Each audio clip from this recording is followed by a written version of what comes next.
안녕하세요. 오늘도 사연 살롱을 찾아주셔서 감사합니다. 저는 이제 막 부록의 나이가 된 워킹맘이에요. 저는 아직 젊은 나이에 벌써 노무사 사무실에 사무장으로 일하고 있습니다. 약 5, 6년 전에 사무장이 돼서 지금까지 저는 저희 사무실을 위해 열심히 일하고 있어요. 요즘은 저희처럼 작은 사무실에 대해 비하하는 단어도 생기고 청년들의 인식도 별로 안 좋은 것 같더라고요.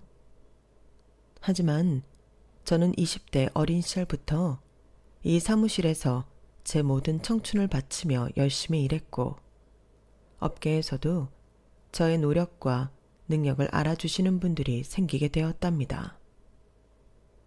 물론 저도 처음부터 이 사무실이 좋아서 그랬던 건 아니에요. 저희 가족은 무려 5남매가 함께 지내는 대가족인데 첫째인 언니랑 둘째인 제가 나이로는 위에 있고 남동생과 쌍둥이인 막내들은 조금 차이가 나서 아무래도 먼저 성인이 된 언니랑 제가 도움을 좀 드렸어야 했거든요. 저희 부모님도 물론 성실하게 일하시는 분들이지만 아무래도 연년생인 저와 언니를 키우는 것도 쉽지 않은데 남동생과 쌍둥이인 막내들까지 키우게 되니 경제적으로 여유가 생길래야 생길 수가 없었죠. 자식들이 그래도 3년 정도는 차이가 나야 옷도 물려주고 다른 것도 좀 물려주고 할 수가 있을 텐데 매번 뭐든지 두세 배로 돈이 들어가게 되니까요. 이런 집안 사정 때문인지 아님 원래 언니가 머리가 좋기 때문인지는 모르겠지만 저희 언니는 항상 1등을 놓치지 않는 모범생이었어요. 어릴 땐 저랑 싸우기도 많이 싸웠지만 그래도 첫째로서의 책임감이 장착되어 있어 저랑은 확연히 달랐어요. 남동생과 막내들이 태어난 이후에는 그게 더 강해졌고 저도 그때는 철이 들어 언니처럼 공부도 알아서 하고 동생들도 알아서 챙기게 되었죠. 그랬던 언니는 대학도 장학금을 받으며 다녔고 졸업 후 취업도 곧바로 했어요.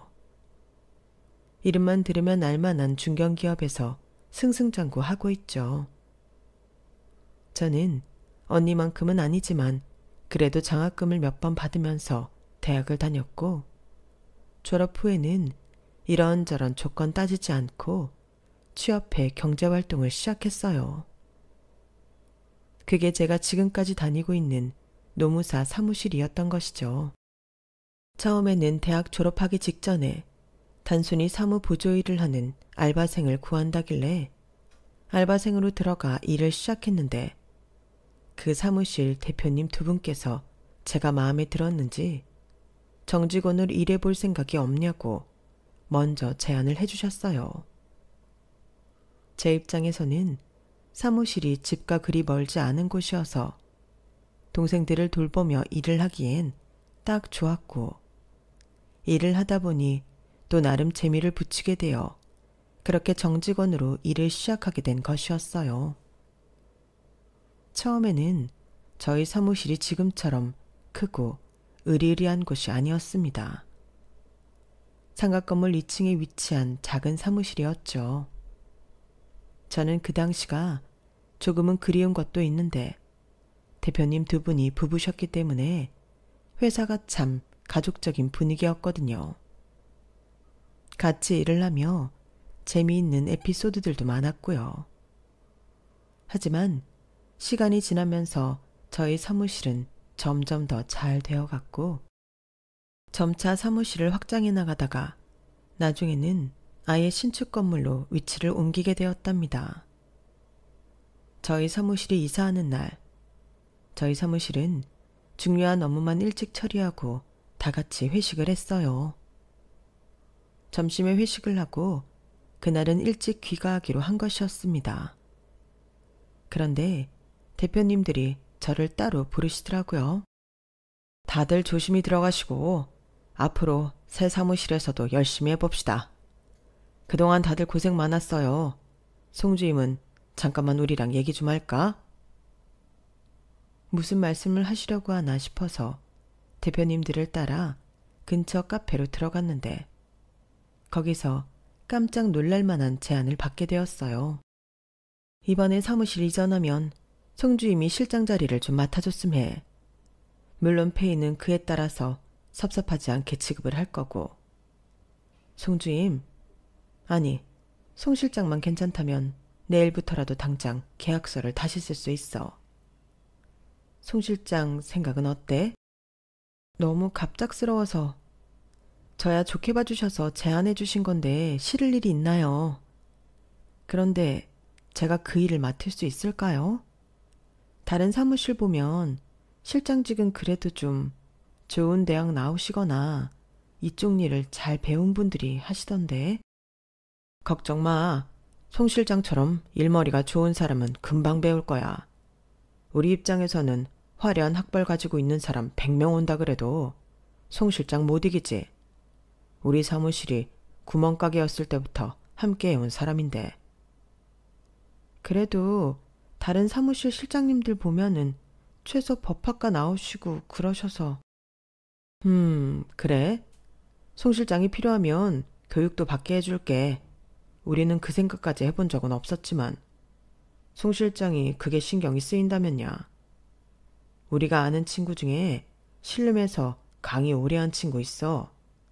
송 실장 집도 가까운데 거기서 필요한 공부도 하고 그래. 비용은 걱정하지 말고. 감사해요, 대표님. 제가 뭐라고 이렇게까지. 그런 소리 하지 말어. 우린 송 실장처럼 야무지게 일해주는 사람이 아무리 오래 일해도 없더라. 귀한 인재니까 귀하게 대해주는 것뿐이야. 우리는 송 실장이 오케이만 해주면 그냥 땡큐야. 아, 네, 감사해요. 저도 열심히 해보겠습니다. 저는 대표님들의 배려로 약 6개월이 넘는 기간 동안 공부와 일을 병행하게 되었어요. 제가 공부를 하는 걸 아시니 업무적으로도 최대한 배려를 해주셨죠. 그리고 나서 실장으로 일을 하게 되니 확실히 자신감도 붙고 그 분야에 대해 더 깊이 알 수가 있더군요. 그렇게 업무가 숙달되고 나니 경제적으로나 커리어적으로 더 여유 있는 삶을 살 수 있게 되었어요. 마침 그때쯤 되어서 동생들도 성인이 되면서 제 앞가림을 하기 시작했고요. 사람이 숨 쉴 틈이 생기니 곧바로 인연이 찾아들게 되더군요. 바로 그 다음에 저는 제 남편을 만나게 되었고 저희는 약 2년간의 연애 끝에 결혼을 하게 되었답니다. 제 결혼 소식에 대표님 두 분은 정말 친정 부모님처럼 기뻐하셨어요. 축의금도 직계 가족처럼 많이 주셔서 깜짝 놀랐다니까요. 제가 손사래를 치며 이렇게 많이 주지 않으셔도 된다고 해도 두 분은 어느새 저를 창업 멤버라고 부르시며 가족이나 다름없으니 그럴 수는 없다셨어요. 제가 무슨 창업 멤버예요. 저도 두 분이서 사무실 차린 지 4년 만에 들어간 건데요. 아, 우리 사무실에서 송 실장만큼 오래된 사람이 어딨다고 그래. 우리가 송 실장이랄까봐 현금 안 뽑고 계좌이체 한 거야. 그냥 감사합니다 하고 받고 이쁘게만 살아. 그래, 이 대표 말이 맞아. 이런 거 줄 때 냉큼 받아야지. 새색시가 야무지단 소리 듣고 그러는 거야. 아유, 우리 딸내미도 송 실장처럼 예쁠 때 얼른 시집 가야 하는데. 헤이, 따님분이 엄청 미인이셔서 남자분들이 줄을 서실 것 같은데요. 모르는 소리 말어. 애가 통 어디 나가질 않고 집에서만 늘어져 있으니 원. 그럼 시간 되시면 제 결혼식에 한번 같이 와보세요. 저희 신랑이 인맥이 좀 넓어서 그날 친구들도 많이 온다고 했거든요. 왜 결혼식에서 만나서 인연이 이어지는 경우도 많다잖아요. 어머, 그러네. 송 실장 남편이 금융위 일하잖아. 그래, 딸내미도 같이 데려가야겠다. 대표님 부부에겐 저랑 동갑인 딸이 한 명 있었는데 첫째 아들과는 5살 차이가 나는 막둥이로 어려서부터 금이야 오기야 하고 키우셨다고 해요. 자세하게는 모르겠지만 딸이 어렸을 때 몸이 좀 약했던 것 같은데 그래서 두 분이 더욱더 귀하게만 키우셨다고 합니다. 저도 그 딸이 몇 번 저희 사무실에 왔어서 얼굴을 봤었어요. 그 사람은 대표님 두 분의 장점만 쏙 빼닮아 정말 미인이었어요. 인상이 좋은 대표님들과는 다르게 그렇게 살가운 느낌은 없었지만요. 딱 보면 새침대기 부잣집 외동딸 같은 인상이었습니다. 그래도 저는 워낙 저희 대표님들이 좋은 분들이신 걸 알았기에 그때까지는 그 딸이 그렇게 나쁘게 보이지는 않았어요. 대표님들은 정말로 제 결혼식에 딸을 데려왔고 딸은 제 결혼을 축하하는 기색은 하나도 없고 내내 피곤한 표정만 짓는 것 같더군요. 그렇지만 그날은 워낙 저도 정신이 없었기에 그런 거에 하나하나 신경 쓸 겨를이 없었어요. 신혼여행까지 다녀온 뒤 다시 업무에 복귀해 열심히 일을 하는데 어느 날 저희 신혼집에 집들이를 온 남편의 동생, 그러니까 도련님이 어렵게 이야기를 꺼내는 겁니다.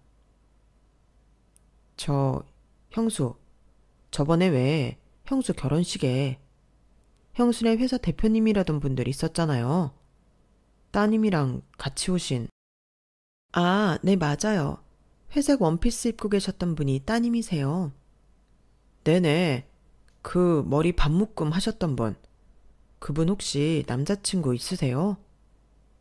아, 맞다. 내 친구 진혁이도 물어봤었는데 당신한테 물어보는 걸 깜빡했네. 그분 남자친구 있으셔? 아니, 내가 알기론 없어. 근데 왜? 소개해줄까? 형 친구한테는 일단 남친 있다고 해. 내가 먼저 물어봤잖아. 참나. 야, 내 와이프 생각은 안 하냐? 그냥 아름아름으로 소개시켜주는 거랑 가족을 소개시켜주는 게 같아.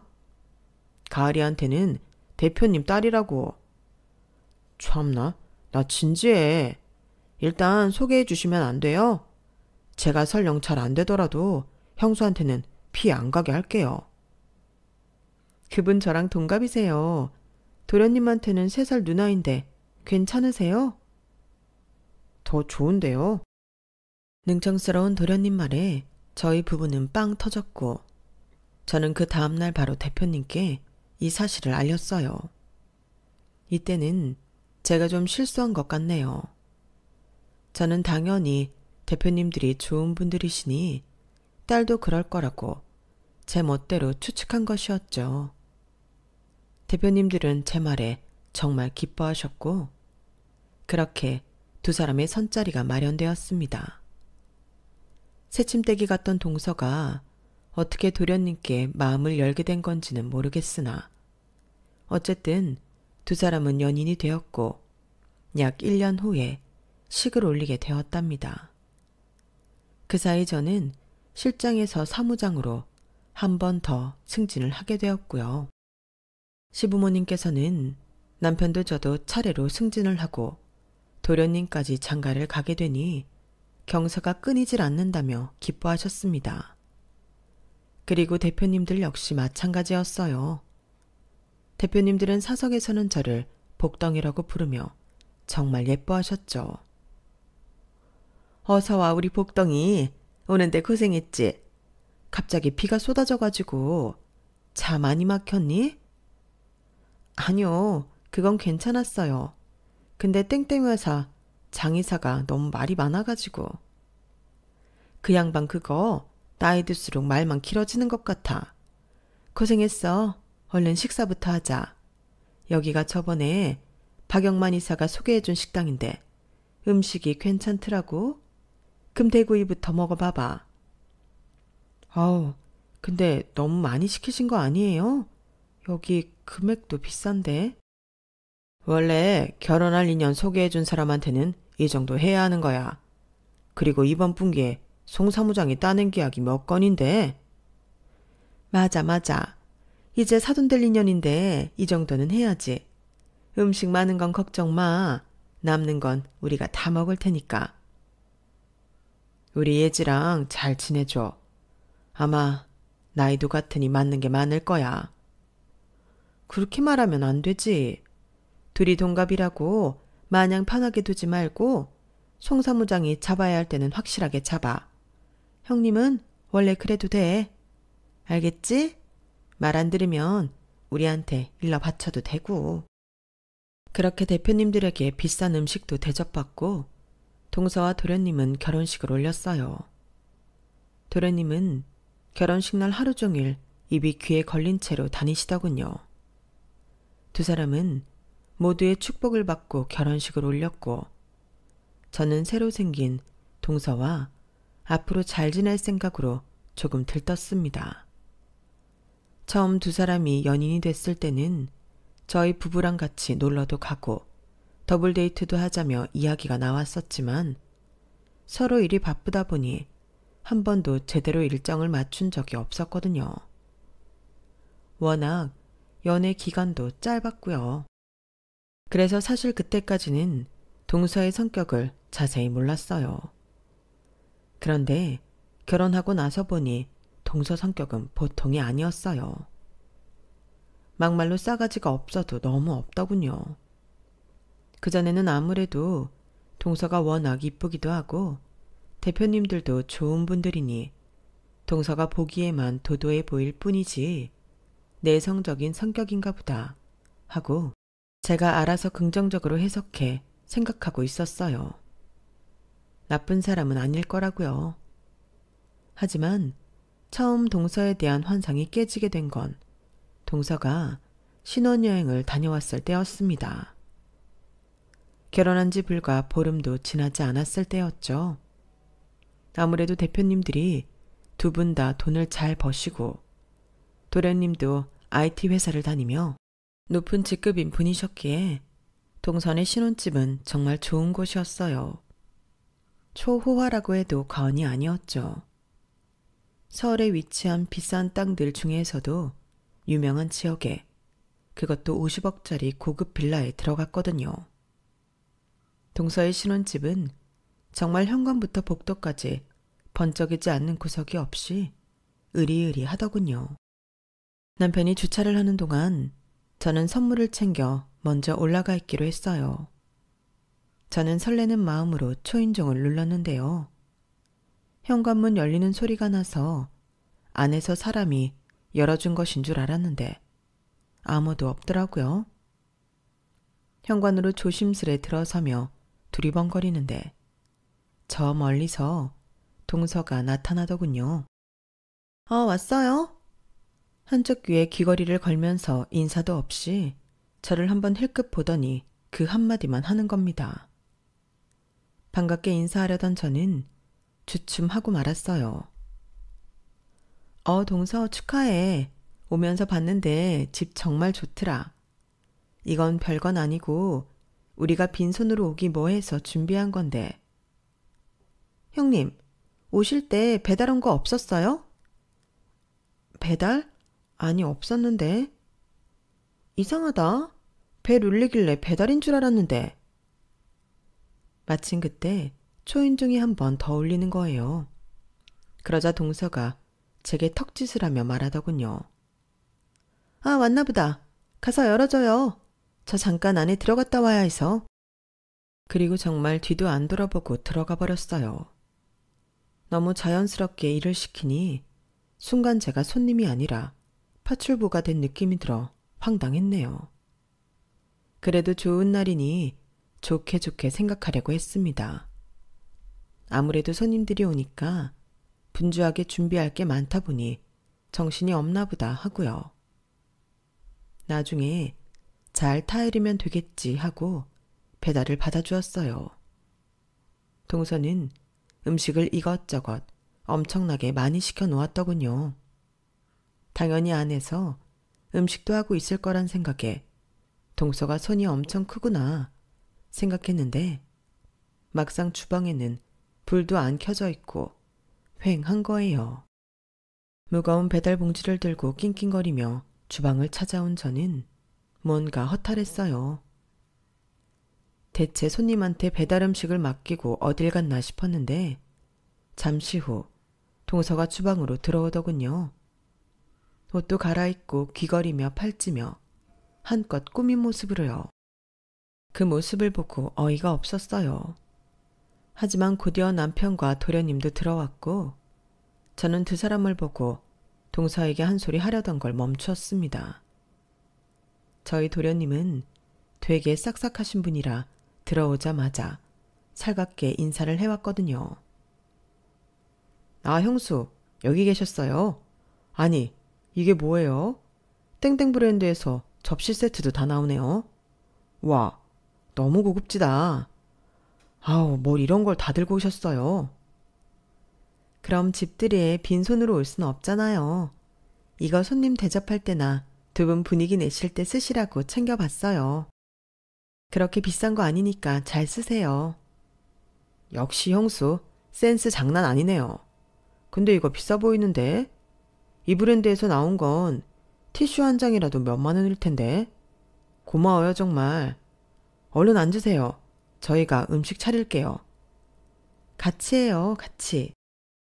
그렇게 바지런하게 그릇에 배달 음식을 옮겨 담고 식탁을 차리니 시부모님 오시는 시간 딱 맞춰 식사 준비를 할 수 있었어요. 가족들이 모두 모여서 분위기가 들뜨게 되자 저도 기분 나쁜 내색은 안 하고 화기애애한 분위기에 맞춰 행동했죠. 그리고 워낙 시댁 식구들이 좋은 분들이라 저절로 그렇게 될 수밖에 없었어요. 동서가 시킨 음식은 단순한 배달 음식이 아니라 고급 호텔식과 다름없는 퀄리티더라고요. 송로버섯에 랍스터에 스테이크까지. 덕분에 확실히 분위기가 더 좋아졌던 것은 사실이네요. 아우, 이 귀한 걸. 둘째 아가 차리느라 너무 고생했다. 집도 어쩜 이렇게 예쁘게 꾸며놨니? 그러게, 우리 집이랑 너무 비교되는 거 아니냐? 우리 집 거실이랑 화장실 합친 것보다 더 이 주방이 더 크겠다. 에이, 안 그래. 보기에만 그렇지 이쪽은 세탁실이야. 붙박이라 좀 넓어 보이는 건 있어. 이게 주방이 넓은 거예요? 사시는 곳이 얼마나 좁길래 그래요? 우리 집은 평수가 작아서요. 실평수가 30평이에요. 30평짜리요? 왜 그런 데 살아요? 우리 사무실이랑 남편 회사랑 가깝거든. 그리고 솔직히 내가 처음에 돈을 많이 못 모아둬서 그래. 뭐 그만하면 됐지. 위치도 괜찮고 나중에 애 생겼을 때 학군도 나쁘지 않은 편이야. 그래. 그리고 첫째 아기가 워낙 알뜰하고 돈도 잘 굴리지 않니? 그 아파트도 보면 볼수록 알짜배기더라. 우리 첫째가 확실히 보는 눈이 있다구나. 아니, 왜 돈을 못 모았어요? 저희 엄마 아빠가 월급도 많이 줄 텐데? 우리 집이 5남매거든. 동생들이 아직 어렸어서 내가 처음에는 벌어서 집안에 좀 보태고 그랬어. 5남매요? 진짜 무식하게 많이 낳았네요. 동서의 마지막 말에 한순간 분위기는 싸해졌죠. 다들 당황한 눈빛으로 동서를 쳐다보고 할 말을 잃은 듯 했죠. 곧이어 시어머니가 엄한 목소리로 동서에게 한 소리를 하셨어요. 너 그게 대체 무슨 무례한 소리니? 너희 형님, 그것도 형님 부모님한테 말이야. 5남매가 얼마나 다들 예쁘고 착한지 알아? 그렇게 다복한 집안인 게 오히려 축복이지. 같이 사는 우리 아들이랑 시부모인 우리도 네 형님을 얼마나 대견하게 생각하는지 모른다. 그런데 이제 막 막내로 들어와서 더 조심해야 하는 네가 어떻게 그렇게 말을 할 수가 있니? 아유, 엄마 말이 맞아. 당신이 뭘 좀 모르네. 요즘 우리 형수네 같은 애국자 집안이 얼마나 귀한데. 그리고 형수님 5남매 중에 반 이상이 스카이 대학 나왔죠. 공부도 엄청 잘했잖아요. 네, 언니랑 막내들이 그랬어요. 동서, 남의 집에 대해 그렇게 함부로 말하는 거 아니야. 그리고 아까부터 내가 말 안 하려고 했는데 집들이 축하해주러 온 손님한테 그렇게 인사도 안 하고 당연한 듯 일 시키는 것도 예의가 아니고, 우리 부모님 두 분 다 성실하신 분들이고 자녀 계획을 일부러 크게 세우신 것도 다 우리들을 위해서였어. 앞으로 함부로 대하거나 말하는 행동은 자제해줬으면 좋겠다. 그래, 둘째 네가 말 실수했다. 형님한테 그렇게 할 말 못할 말 못가리만 쓰나. 다음부터 주의하거라. 시아버지의 말을 끝으로 그 일은 일단락이 되었고, 남편과 도련님의 노력으로 대화 주제는 다른 내용으로 넘어가게 되었어요. 어색했던 분위기는 곧 다시 풀렸고, 저도 애써 웃으며 식사를 마쳤죠. 집으로 돌아오는 길에 남편은 저를 한 번 더 달래줬어요. 아까 재수가 말을 심하게 해서 속상했을 텐데 집에 가다가 당신 좋아하는 디저트라도 하나 먹고 가자. 오늘 일은 마음에 담아두지 말고 풀어. 다음에 또 그러면 그때는 나도 따끔하게 한 소리 할 테니까. 그날은 그렇게 남편과 달달한 초콜릿 케이크를 먹으며 마음을 풀었어요. 그리고 그 이후에는 한동안 동서에 대해 신경을 끄고 살았죠. 매일 출근해서 마주하는 대표님들께도 별말 않고 평소처럼 지냈고요. 한번 이런 일이 있었다고 쪼르르 달려가 얘기하기도 그렇고, 그리고 아무래도 대표님들도 자기 딸 욕하는 말을 들으면 기분이 좋지는 않으실 테니까요. 괜히 좋았던 관계마저 망가지게 될까봐 저는 일단은 침묵을 택했습니다. 시댁 식구들이 모두 제 편인 걸로 좋겠어요. 할 일에만 집중하며 살다 보니 그날의 일은 점점 잊혀져 갔고, 저희 집에서는 계속해서 겹경사가 생기게 되었는데요. 막내 동생들이 차례로 좋은 회사에 취직을 했고, 셋째 동생도 결혼을 하게 된 것이었어요. 그리고 활용점정은 저였는데 저희 부부에게 선물과도 같은 아이가 생기게 된 것이었죠. 시댁 식구들도 진심을 다해 축하해 주었답니다. 남편과 저는 서로 눈물을 흘릴 정도로 기뻐했어요. 임신 소식을 알리고 몇 주 뒤에 시댁 식구들은 저희 부부를 축하해 주기 위해 저희 집으로 찾아왔어요. 첫 손주가 생긴 시부모님은 입이 귀에 걸리셨다고 해도 과장이 아니었죠. 아무것도 준비하지 말라니까, 참. 원래 임신 초반에 여자가 이렇게 힘쓰는 거 아니다. 무슨 음식을 이렇게 많이 했어? 아들, 임신한 아내가 이렇게 요리하게 그냥 냅뒀니? 아니에요, 어머님. 나물이랑 찌개만 제가 하고 나머진 남편이 해줬어요. 아버님, 어머니야말로 편하게 오시라니까. 뭘 이렇게 많이 챙겨오셨어요. 이게 다 뭐예요? 아침 저녁으로 식사 전에 먹거라. 이게 임신했을 때 그렇게 좋다더라고. 그런데 아가, 입덧은 없니? 멀쩡해 보이는구나. 네, 저번 주에 잠깐 속이 울렁거리길래 입덧인가 싶었는데 잠깐 그러다 말더라고요. 저희 엄마도 입덧이 거의 없는 편이셨다고 하는데 저도 엄마 닮아서 그런가 봐요. 다행이다, 다행이야. 그럼 바지런히 챙겨 먹거라. 골고루 먹어야 아이도 너도 건강한 법이다. 온갖 몸에 좋은 음식이며 약재들을 잔뜩 챙겨오신 시어머니는 제 손을 꼭 잡아주시면서 당부를 많이 해주셨어요. 정말 저를 친딸처럼 챙겨주시는 모습에 마음이 얼마나 따뜻해졌는지 모릅니다. 시아버지 역시 무뚝뚝한 말투셨지만 언제든 필요한 게 있으면 말하라며 저를 다독여 주셨답니다. 곧이어 도련님과 동서도 도착했고 온 가족이 함께 식사하며 한동안 아이 이야기가 끊이질 않았어요. 동서는 제게 축하한다 어쩐다 얘기는 안 했지만 적어도 지난번과 같은 무례한 언행을 저지르진 않더군요. 얌전히 밥만 먹길래 저도 굳이 그쪽으로는 신경 쓰지 않고 있었죠. 잘만 하면 평화롭게 그날 하루가 끝날 것 같았어요. 하지만 그 평화는 오래가질 않았습니다. 가족들이 식사를 하면서 제가 만든 반찬들이 다들 너무 맛있다며 칭찬을 하신 거예요.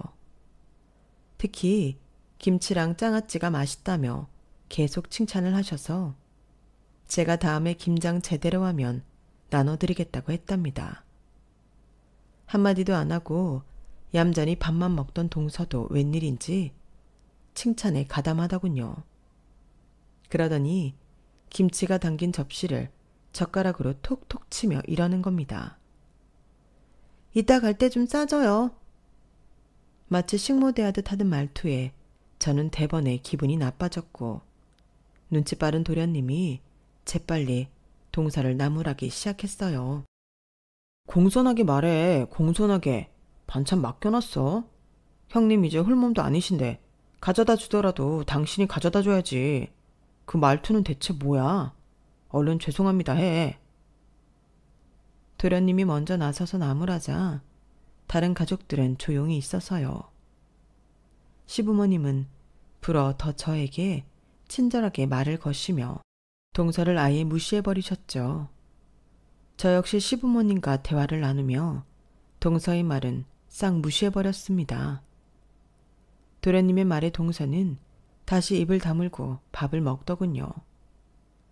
죄송하다는 말은 안 했지만 그냥 입 다물고 조용히 있어주는 것만으로도 저는 넘어갈 수 있었어요. 딱 이 타이밍에 화장실을 다녀오느라 시어머니께 뒤늦게 이야기를 전해들은 남편이 굉장히 화를 냈죠. 자기가 그때 있었어야 한다며 굉장히 아쉬워하면서요. 그래도 도련님 선에서 잘 정리가 됐으니 저는 괜찮다고 웃어 넘겼습니다. 설마 이 정도까지 가족들이 눈치를 주는데도 버릇을 못 고칠까 싶었어요. 나이도 먹을 만큼 먹은 사람이, 그리고 좋은 고등교육도 다 받고 자랐을 사람이 아무렴 이 이후에도 무례를 범할까 싶었죠. 놀랍게도 저의 이런 생각은 커다란 오산이었더군요.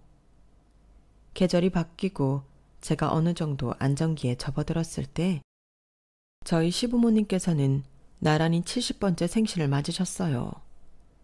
두 분이서 생신이 거의 일주일 차로 붙어 있었기 때문에 그전에도 한꺼번에 축하를 해드렸었는데 이제는 칠순까지 껴있으니 저희는 큰맘 먹고 고급 한정실을 예약하고 효도관광도 함께 보내드렸답니다. 비록 자식인 저희는 같이 여행을 가지 못했지만 어르신들을 잘 모셔준다고 소문이 자자한 분을 찾고 찾아내 가이드를 시켜드렸죠. 식사를 마치고 이동을 하시면 됐었기에 저희는 일단 다 같이 식당에서 모이기로 했어요. 식당이 저희 사무실과 멀지 않은 곳이었기에 저는 차를 안 끌고 출근했다가 걸어서 식당으로 갔고 다른 사람들도 퇴근하는 대로 넘어오기로 했죠. 제가 가장 먼저 도착했는데 바로 뒤이어 도착한 사람은 동서였어요. 제가 먼저 동서의 차를 알아보고 아른 채를 했는데요. 바로 주차를 하고 차에서 내릴 줄 알았던 동서는 주차 공간에 제대로 진입을 못하더라고요. 자리가 그렇게 좁은 것도 아니었는데 말이에요. 뒤엔 기다리는 차도 있고 그래서 제가 도와주려고 핸들을 일단 왼쪽으로 꺾으라고 말하기 위해 운전석 쪽으로 갔어요. 그런데 동서는 제가 다가가자마자 아예 시동을 끄고 내리는 거예요. 그러면서 제게 당연하다는 듯이 차키를 넘기더라고요. 일단 급한 마음에 저는 아무 생각 없이 차에 타서 대신 주차를 해줬는데 막상 차를 타면서도 내가 왜 이러고 있지 싶은 생각이 드는 겁니다. 주차를 마치고 동서를 찾아보려 했는데 동서는 이미 온데간데 없더군요. 두리번거리며 1층 엘리베이터 앞으로 오자 거기서 태연하게 엘리베이터를 기다리고 있는 동서를 볼 수 있었죠. 저는 화가 나는 걸 꾹 참고 동서에게 말했어요. 갑자기 그렇게 차를 버려두고 가버리면 어떡해. 이 동네 안 그래도 차도 많고 복잡한데. 이럴 거면 그냥 차를 끌고 오지 말지 그랬어. 형님이 했잖아요. 차 키요. 표정 하나 안 바뀌고 차 키를 달라며 손을 내미는데 그때 처음으로 애가 싸가지가 없어도 너무 없네 하는 생각이 들었습니다. 아무리 신경 안 쓰려고 해도 이건 도가 지나쳤잖아요. 내가 동서 발렛기사야? 지금 이게 무슨 태도야? 동서가 못하는 거 내가 대신 해줬으면 고맙다고 인사를 해도 모자랄 판에 사람 쳐다도 안 보고 손만 딸랑 내미는 건 대체 어디서 배운 버르장머리냐고. 아, 잘하는 사람이 했으면 됐잖아. 뭘 그렇게 재고 따져? 애초에 여기 네가 알아본 데 아니야? 주차 공간도 좁아 터진 식당을 예약한 사람이 잘못한 거 아니야? 지금 뭐 하자는 거야? 뭐가? 이젠 아주 눈에 뵈는 게 없어? 어디다 대고 반말이냐고. 너 내가 이런 얘기까지는 정말 안 하려고 했는데 도대체 예절 교육이라고는 안 받고 자랐니? 어쩜 이렇게까지 막 나갈 수가 있어. 어이가 없네. 그럼 너랑 나랑 뻔히 동갑인 거 서로 아는데 내가 말끝마다 존대라도 해줘야 된다는 거야? 네가 더 나이 많은 사람이랑 결혼했다고? 막말로 위아래 따질 거면 난 네 상관 딸이야. 정신 차려. 지금 말 다 했어? 처음으로 가족들과 함께 있지 않고 둘이서만 대화를 나눠보니 동서는 전혀 대화가 통하지 않는 인간이었어요. 언쟁을 하면서도 동서가 내뱉는 한마디 한마디가 충격적이었죠. 진짜 뭐 이런 인간이 다 있지 싶었다니까요. 목소리가 높아지자 사람들이 죄다 한 번씩 쳐다보고 가는데 저는 그런 걸 느낄 새도 없었어요. 그런데 어느 순간 어디선가 남편이 나타나더군요. 생각해보면 식당으로 가는 엘리베이터 앞에서 싸우고 있었으니 당연히 남편이 오다가 발견할 수밖에 없는 상황이긴 했어요. 남편은 정말 어마어마하게 화가 난 얼굴로 동서를 혼냈습니다. 내가 저기서부터 오면서 듣는데 진짜 재수씨 개념이 없어도 너무 없네. 저번부터 내 와이프한테 뭐 하는 짓이야? 내 와이프가 당신 발렛도 아니고 말이야. 저번에 집들이 갔을 때도 얼굴 보자마자 인사도 없이 일부터 시켰다며. 그건 대체 어디서 배워 처먹은 버르장머리냐고. 우리 와이프가 형님이건 친구건 간에 사람으로서 차려야 할 예의가 있는 거야. 어디서 자꾸 그렇게 못 배워 처먹은 언행을 계속하고 자빠졌어? 계속 오냐오냐 넘어가 주니까 정신을 못 차리는 모양인데 이건 당신 부모 욕먹이는 짓이야. 알아? 누가 못 배워 처먹었다는 건지 모르겠네. 공공장소에서 목소리 높이고 남의 부모 욕하는 건 뭐 교양 있는 행동인 줄 알아요? 없이 사는 티 좀 그만 내요 진짜. 수준 떨어지게.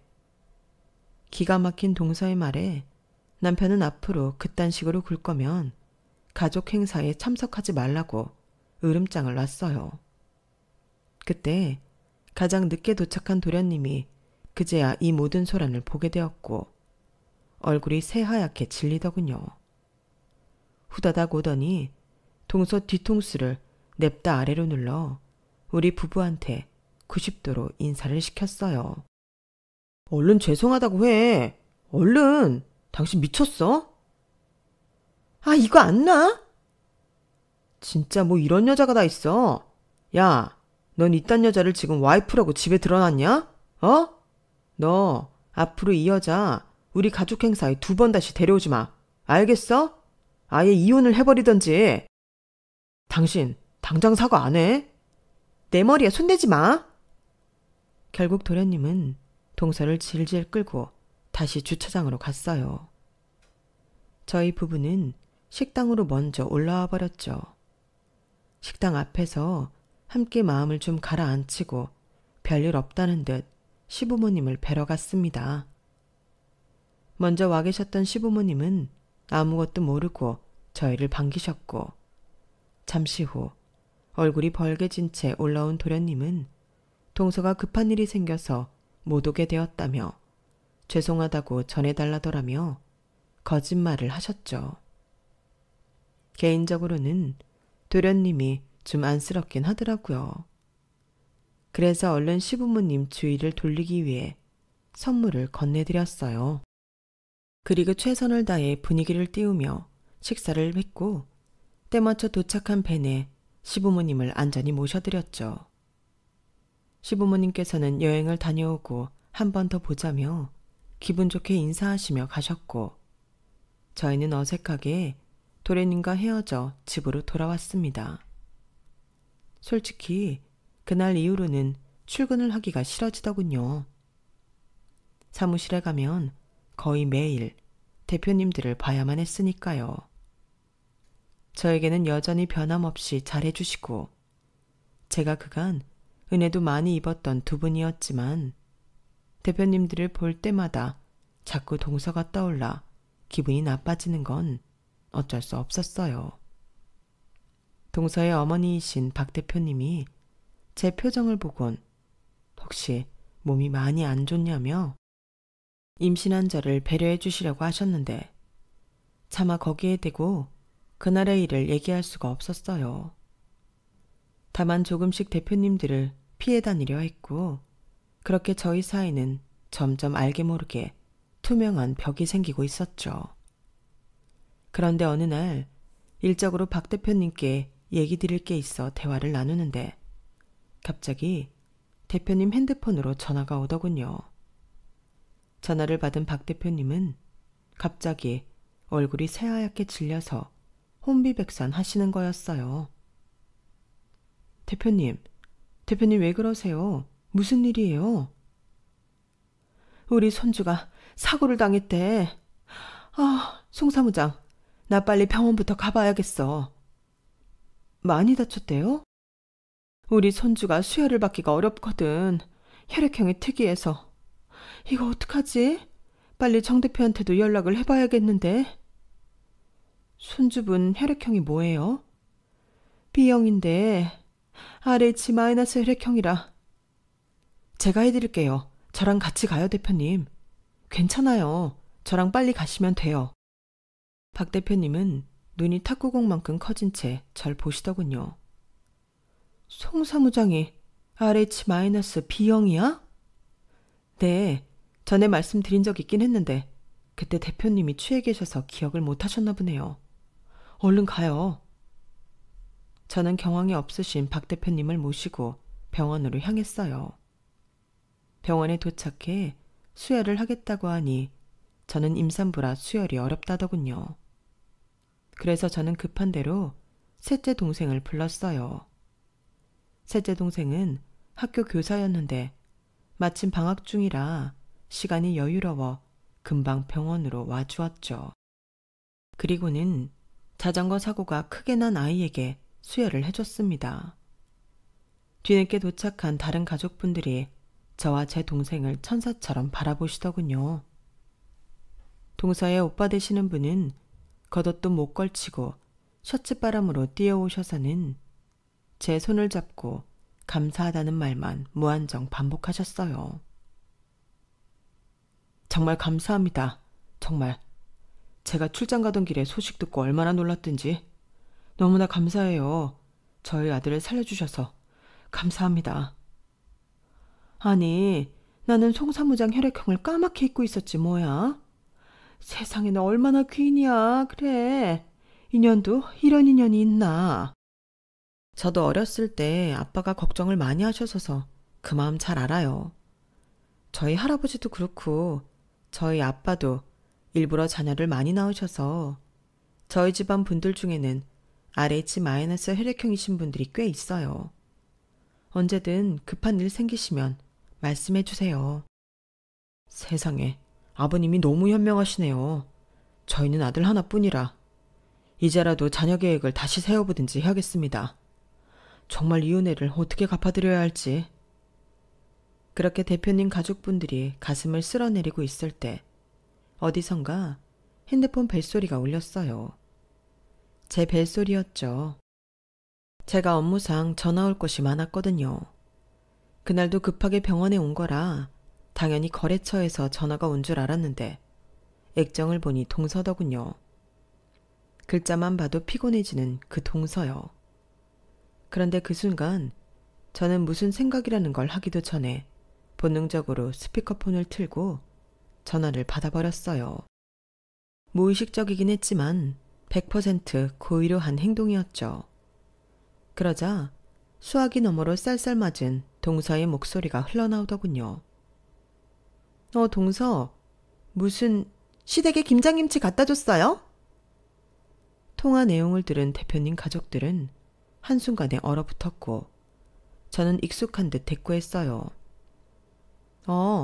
저번에 너무 맛있다고 하셔서 하는 김에 좀 더해서 가져다 드렸지. 그때 나도 달라 그랬잖아. 오늘 집에 가면 택배로 보내요. 택배비 없으면 착불로 보내던지. 그건 봐줄 테니까. 사람이 말을 하면 대꾸를 해. 네가 해달라는 대로 요자도 붙여주고 있잖아. 제가 가만히 있자 박 대표님, 제겐 안 싸돈 되는 동서의 엄마가 제 핸드폰을 낚아채 가셨어요. 그리고는 엄청나게 화를 내셨죠. 너희 기집애, 너 지금 어디야? 엄마? 네 형님한테 이게 무슨 말버릇이야? 내가 너 이따구로 가르쳤어? 이 퇴바라진 거사. 솔직히 일부러 들려드린 거긴 했지만 저도 박 대표님이 그렇게까지 화를 내실 줄은 몰랐어요. 동서의 오빠 되시는 분은 고개를 저으며 혀를 끌끌 찼고 정 대표님은 그 자리에서 차키를 집어들고 일어서셨죠. 송 사무장, 정말 미안해. 우리가 애를 너무 오냐오냐 버르장머리 없이 키웠어. 그래도 말수는 적어서 애가 눈치라도 있는 줄 알았는데 우리도 딸애가 이 정도까지 막대 먹은 줄은 지금 알았네. 내가 사돈 총각 볼 낯이 없구만. 정말 미안해.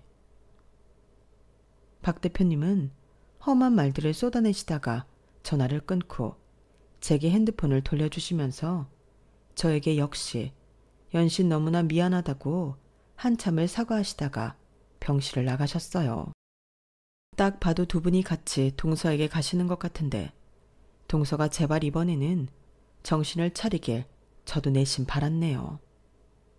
알아서 가정교육이 이루어지겠거니 하고 저는 동생과 함께 비싼 식사까지 대접받고 각자의 집으로 귀가를 했습니다.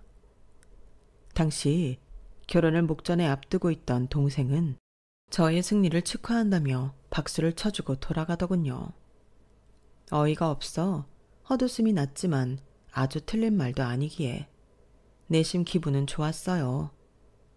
그렇게 가벼운 마음으로 집에 들어와 쉬고 있는데 밤 8시쯤 박 대표님께 전화가 온 거예요. 혹시 지금 잠깐 집 앞으로 나와줄 수 있겠냐고요. 박 대표님 마음도 어느 정도 이해가 가긴 했어요. 그 점 많은 성정에 얼마나 제가 신경이 쓰이셨을 거예요.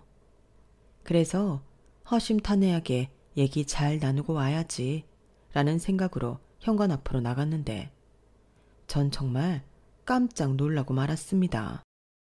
대표님 두 분 옆에 동서가 머리가 산발이 된 채로 무릎을 꿇고 있는 겁니다. 저는 어안이 벙벙한 채로 다가갔어요. 대표님. 아우, 송 사무장 왔어. 우리 딸이 늦은 밤이지만 할 말이 있다고 해서 갑자기 이렇게 불러내서 미안해. 동서가요? 많이 울었는지 잔뜩 잠기고 쉰 목소리로 더듬더듬 제게 사과를 해오는 것이었어요. 형님, 그동안 싸가지 없이 굴어서 죄송했습니다. 다시는 안 그럴게요. 목소리 제대로 안 내! 박 대표님이 동서의 등을 엄청난 파워로 퍽퍽 내려치며 말했어요. 동서는 힘없이 앞으로 퍽퍽 밀려나며 저에게 다시 큰 소리로 사과를 했죠. 죄송합니다, 형님.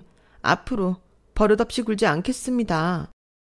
저도 이 정도까지를 바라고 한 일은 아니었던지라 솔직히 좀 많이 놀랐어요. 그래서 저도 모르게 괜찮다며 동서를 일으켜 세웠죠. 알았어요, 알았어. 그래, 동서. 사과를 받을 테니까 일어나. 대표님, 저 화 다 풀렸어요. 저희 앞으로 잘 지내볼게요. 앞으로 한 번만 더 우리 딸이 감히 형님한테 반말하거나 싸가지 없이 굴면 언제든지 우리한테 얘기해. 알았지? 얘가 지 애미애비 얼굴에 먹칠을 해도 유분수지. 이렇게까지 굴 줄은 우리도 몰랐어. 그동안 너무 미안해. 송 사무장, 몸도 무거운데 얼른 들어가. 응? 우리가 앞으로 알아서 얘 교육시킬 테니까. 이제 들어가 쉬어. 춥다. 들어가.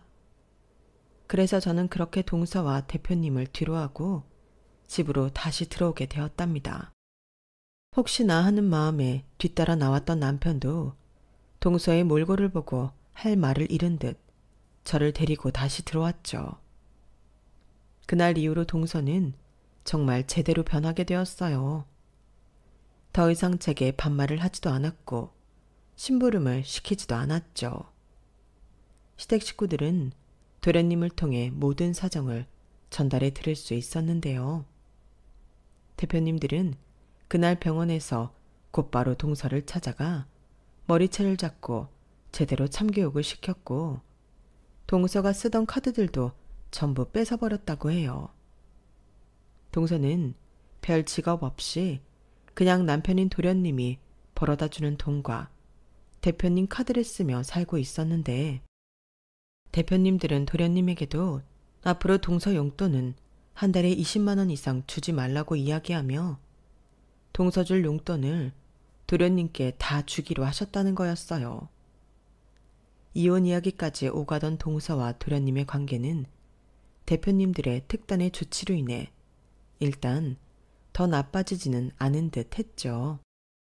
그리고 그날 이후로 동서는 낮 시간에는 대표님 집과 시댁집의 온갖 집안 살림을 도맡아 하게 되었답니다.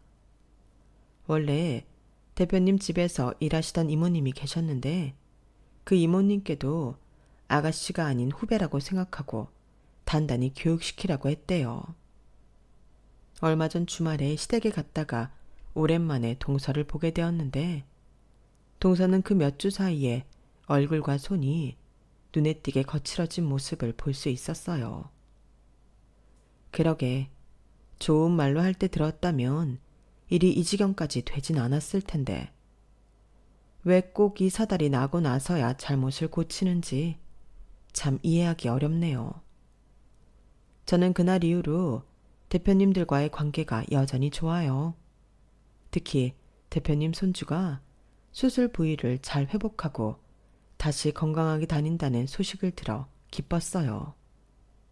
저는 지금은 출산 휴가를 앞두고 인수인계를 하느라 정신없는 나날을 보내고 있고요.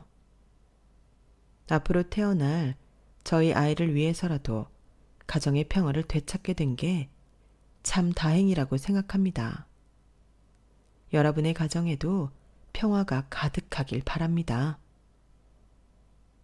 여러분, 사연 댓글에 응원과 현명한 조언 부탁드려요. 좋아요와 구독은 저에게 큰 힘이 됩니다. 오늘도 좋은 일 가득하세요.